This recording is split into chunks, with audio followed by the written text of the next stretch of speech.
भारत एक संपूर्ण प्रभुत्व संपन्न देश है, लेकिन संपूर्ण प्रभुत्व संपन्न का मतलब क्या होता है? जी नमस्कार दोस्तों, मैं अमित कुमार मौर्य और आप देख रहे हैं Maurya technical support YouTube channel, जिसमें आपका बहुत बहुत स्वागत है। दोस्तों, भारतीय संविधान की जो प्रस्तावना है, जिसे इंग्लिश में प्रीएम्बल भी कहा जाता है, उसमें भारत को एक संपूर्ण प्रभुत्व संपन्न राष्ट्र बताया गया है।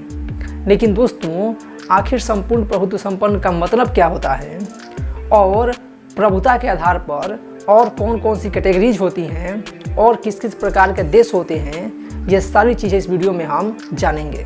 तो दोस्तों, संप्रभुता के आधार पर दुनिया में अधिकतर 3 तरह के देश होते हैं। पहले होते हैं औपनिवेशिक देश, ठीक है, दूसरे होते हैं अधिराज्य और तीसरे होते हैं प्रभुत्व संपन्न। सबसे पहले बात करते हैं औपनिवेशिक की। औपनिवेशिक देश वैसे देश होते हैं जिनकी सत्ता किसी अलग देश के हाथ में होती है, यानी कि औपनिवेशिक जो राष्ट्र होता है या देश होता है, उसके जो भी फैसले होते हैं वो किसी अलग देश के द्वारा लिया जाता है। जैसे कि वर्ष 1947 से पहले, यानी कि 1947 से पहले भारत जो था वो ब्रिटेन के अंदर था, ठीक है ना, ब्रिटेन के हुकूमत के अंतर्गत आता था। तो इसलिए उस समय तक भारत जो था वो ब्रिटेन का औपनिवेशिक क्षेत्र था, यानी कि ब्रिटेन की कॉलोनी कहा जाता था। तो उस समय भारत के लिए जो भी फैसले होते थे वो ब्रिटेन से लिए जाते थे, ठीक है। तो औपनिवेशिक का मतलब होता है कि जब कोई देश किसी दूसरे देश का गुलाम हो। एक देश अगर दूसरे देश का गुलाम होता है तो उसे एक तरह से उसका औपनिवेशिक क्षेत्र कहा जाता है, वो दूसरे के आधिपत्य में होता है। अब बात करते हैं अधिराज्य की।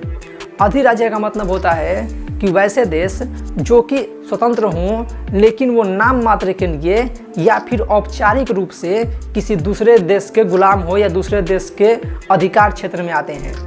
वैसे कि वो पूरी तरीके से स्वतंत्र हैं, लेकिन नाम मात्र के लिए या फिर औपचारिक तरीके से वो किसी दूसरे के जो हैं वो कंट्रोल में आते हैं, वो पूरी तरीके से संपूर्ण प्रभुत्व संपन्न वो नहीं है। और तीसरा होता है प्रभुत्व संपन्न या फिर संपूर्ण प्रभुत्व संपन्न, यानी कि वैसे देश जो कि किसी की गुलामी में नहीं आते हैं, जो कि अपने फैसले करने के लिए, अपने आंतरिक और बाहरी सभी फैसले करने के लिए पूरी तरीके से स्वतंत्र होते हैं। जैसे कि भारत है।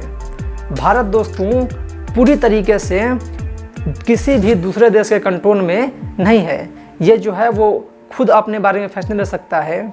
और जो अलग अलग संघ हैं, यानी जैसे संयुक्त राष्ट्र संघ है, वर्ल्ड ट्रेड ऑर्गेनाइजेशन है, इन सभी का सदस्य जो है भारत अपनी मर्जी से बना है, ठीक है। भारत जो है वो अपनी मर्जी से इनका सदस्य बना है, ये उनका गुलाम या फिर उनके जो अंडर में काम नहीं करता है, ठीक है ना। जैसे संयुक्त राष्ट्र संघ है तो उसमें भारत ने जो है वो खुद से जाकर सदस्यता ग्रहण की है, ये इसका गुलाम नहीं है।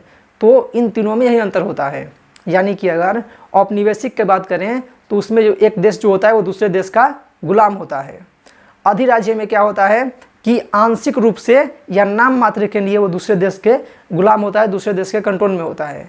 और प्रभुत्व संपन्न में होता है या संपूर्ण प्रभुत्व संपन्न में कि वो पूरी तरीके से दूसरे देश की गुलामी से बाहर है, वो अपने सारे फैसले करने के लिए स्वतंत्र होता है। तो उम्मीद है आपको वीडियो पसंद आई होगा। अगर वीडियो पसंद आई हो तो लाइक का बटन जरूर दबा दें, वीडियो शेयर करें।